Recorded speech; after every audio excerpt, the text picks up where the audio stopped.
Students embryonic development में last topic study करते हैं, दैट इज़ न्यूरोलेशन। तो इससे पहले हमने गैस्ट्रुलेशन के टॉपिक में ये स्टडी किया कि जब 3 जर्मिनल लेयर्स की फॉर्मेशन हो जाती है, मतलब कि जब एक्टोडर्म, मेसोडर्म और एंडोडर्म की लेयर्स बन जाती हैं, तो उसके बाद इन 3 जर्म लेयर्स से अपने अपने रिस्पेक्टिव ऑर्गन्स की फॉर्मेशन होती है और उस प्रोसेस को हम बोलते हैं ऑर्गेनोजेनेसिस। तो ऑर्गेनोजेनेसिस में फर्स्ट मेजर इवेंट होता है न्यूरोलेशन का।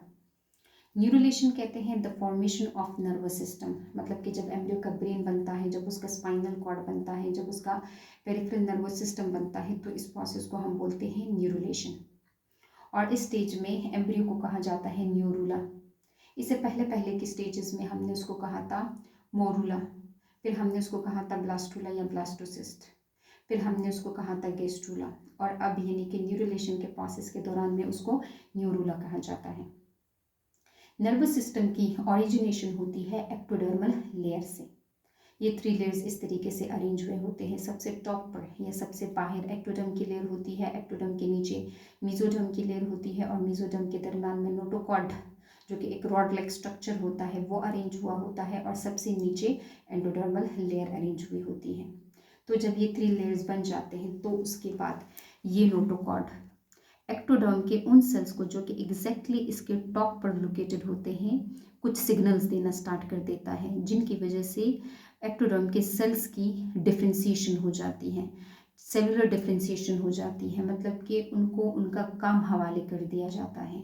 उनको कहा जाता है कि नर्वस सिस्टम बनाना स्टार्ट कर दो। तो इट मीन के एक लेयर से जो ऑर्गन्स बनते हैं, जो उसमें ऑर्गेनोजेनेसिस का प्रोसेस होता है, उसके लिए दूसरी लेयर्स के सेल्स रिस्पॉन्सिबल होते हैं। अब नर्वस सिस्टम तो बनता है एक्टोडर्म से, लेकिन उस नर्वस सिस्टम को बनाने के लिए सिग्नल देता है मेसोडर्म का नोटोकॉर्ड। तो नोटोकॉर्ड के ऊपर एक्टोडर्म का पोर्शन थिकंड हो जाता है। ये जस्ट एक एक्टोडर्म की लेयर मैंने यहाँ पर बनाई हुई है। तो ये थिकंड पोर्शन कहलाता है न्यूरल प्लेट, और इस न्यूरल प्लेट के साइड्स का पोर्शन जो कि मैंने यहाँ पे ब्लू से शो किया हुआ है, इसको हम बोलते हैं न्यूरल प्लेट बॉर्डर्स, या हम इसको कहते हैं न्यूरल फोल्ड्स। तो ये neural plate along with its neural folds, इस पोर्शन को, इस एक्टोडर्म के पोर्शन को कहा जाता है न्यूरो एक्टोडर्म, क्योंकि एक्टोडर्म के इस पोर्शन से नर्वस सिस्टम बनता है, इसलिए इसको न्यूरो एक्टोडर्म कहा जाता है। और जो इसके साइड्स का पोर्शन है, जो कि न्यूरल प्लेट और न्यूरल बॉर्डर का पार्ट नहीं होता है, इसको हम बोलते हैं नॉन न्यूरल एक्टोडर्म। तो फिर ये न्यूरल प्लेट अंदर की तरफ दंसना स्टार्ट कर देता है, या अंदर की तरफ इन्विजिनेशन स्टार्ट कर देता है। तो इसको हम कहते हैं न्यूरल ग्रूव या इन्विजिनेशन।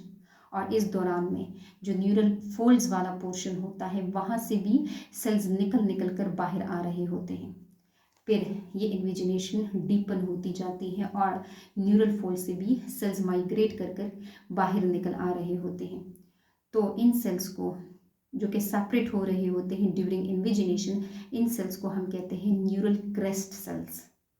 और ये किस तरीके से बनते हैं? ये जब न्यूरल प्लेट की इन्विजिनेशन हो रही होती है तो उस दौरान में इस न्यूरल फोल्ड्स वाले पोर्शन से निकल रहे होते हैं।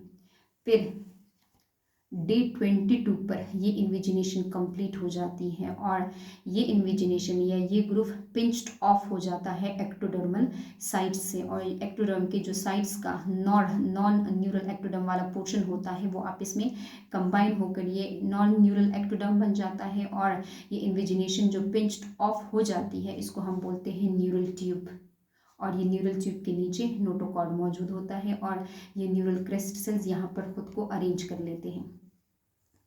तो इस न्यूरल ट्यूब का इंटीरियर पोर्शन फिर ब्रेन बन जाता है, और इसका पोस्टीरियर पोर्शन फिर स्पाइनल कॉर्ड बन जाता है, और ये नीचे इसका नोटोकॉर्ड मौजूद होता है। तो ये नोटोकॉर्ड वर्टिब्रल कॉलम में फिर बाद में जाके कन्वर्ट हो जाता है। तो इस प्रोसेस में बना न्यूरल ट्यूब ने बनाया ब्रेन और स्पाइनल कॉर्ड, और इस प्रोसेस में बने न्यूरल क्रेस्ट सेल्स। तो न्यूरल क्रेस्ट सेल्स क्या करते हैं? जब ये निकल कर बाहर अरेंज हो जाते हैं तो ये बनाते हैं हमारा पेरिफेरल नर्वस सिस्टम, ये बनाते हैं एड्रिनल मेडुला, ये बनाते हैं पिगमेंटेड सेल्स यानी कि मेलानोसाइट्स को बनाते हैं, और कुछ कनेक्टिव टिश्यूज को बनाते हैं। तो इस तरीके से हमारा सेंट्रल नर्वस सिस्टम, हमारा पेरिफेरल नर्वस सिस्टम बन जाता है। किस तरह बन जाता है?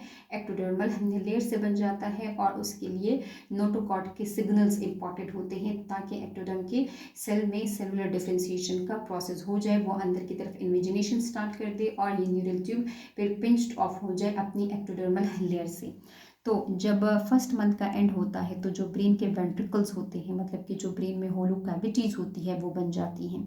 और जब सेकंड मंथ का एंड होता है तो ब्रेन के फ्लैक्चर्स बन जाते हैं, मतलब कि इस तरीके से पोर्शंस बन जाते हैं, जिससे हमें पता चल रहा इस पोर्शंस, इस तरीके से पोर्शंस को हम कहते हैं फ्लैक्चर्स।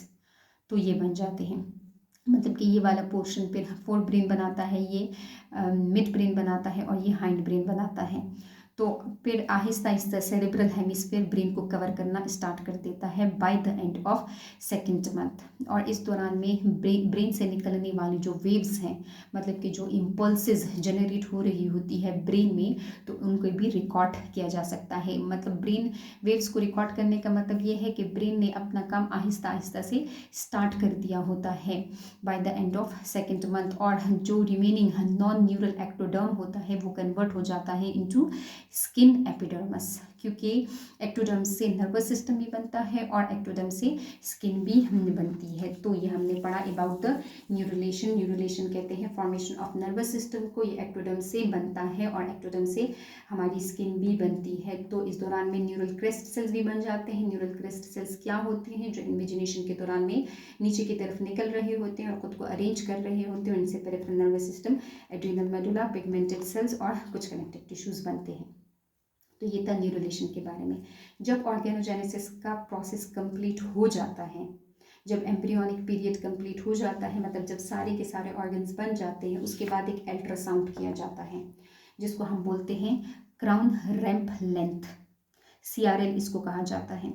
CRL is an ultrasound measurement that is used during pregnancy at the end of embryonic period. मतलब कि जब एम्ब्रियोनिक पीरियड कंप्लीट हो जाता है तो उसके बाद एक अल्ट्रासाउंड किया जाता है और वह अल्ट्रासाउंड मेजरमेंट के लिए किया जाता है। इस एम्ब्रियोनिक पीरियड के एंड में एम्ब्रियो की लेंथ होती है 22 मिलीमीटर या लेस देन 1 इंच। तो ये इसकी मेजरमेंट के लिए एक अल्ट्रासाउंड किया जाता है। इसमें क्या मेजर किया जाता है? इसमें बेबी को मेजर किया जाता है from the top of their head, जो हेड को हम बोलते हैं crown, to the bottom of their buttocks, buttocks को हम कहते हैं रंप। तो इसलिए इस मेजरमेंट को कहा जाता है क्राउन रंप लेंथ मेजरमेंट। मतलब कि उसके हेड से लेकर उसके बॉटम तक का जितना भी लेंथ है उसको मेजर किया जाता है और इस मेजरमेंट में लिम्स को नहीं इंक्लूड किया जाता है। तो ये टेस्ट क्योंकि ये जो अल्ट्रासाउंड है ये क्यों किया जाता है? ये इसलिए किया जाता है ताकि पता चलाया जा सके कि उस एम्ब्रियो की पर्टिकुलर लेंथ पहुंच चुकी है या नहीं, प्रॉपरली ऑर्गेनोजेनेसिस हो चुकी है या नहीं, और जो जेस्टेशनल एज है, मतलब कि जो उस एम्ब्रियो की जेस्टेशनल एज है, तो उसको भी पता चलाया जाता है। तो जो CRL है ये एक्चुअली मेजरमेंट होती है फीटस की और इसको हम कहते हैं कि ये क्राउन रैंप लेंथ मेजरमेंट होती है, जो कि ऑर्गेनोजेनेसिस को डिटेक्ट करने के लिए की जाती है, जो कि जेस्टेशनल एज को डिटेक्ट करने के लिए की जाती है। क्योंकि जब ऑर्गेनोजेनेसिस का प्रोसेस कंप्लीट हो जाता है तो इट मीन के एम्ब्रियोनिक पीरियड कंप्लीट हो जाता है और इस दौरान में जो एम्ब्रियो की लेंथ होती है वो 22 मिलीमीटर या इससे लेस होती है। तो ये एक अल्ट्रासाउंड के बारे में था। आपने जस्ट बस ये याद रखना है कि क्राउन रैंप लेंथ एम्ब्रियो की मेजरमेंट के लिए किया जाता है, उसके हेड से लेकर उसके बटक्स तक की जो लेंथ है उसको मेजर किया जाता है।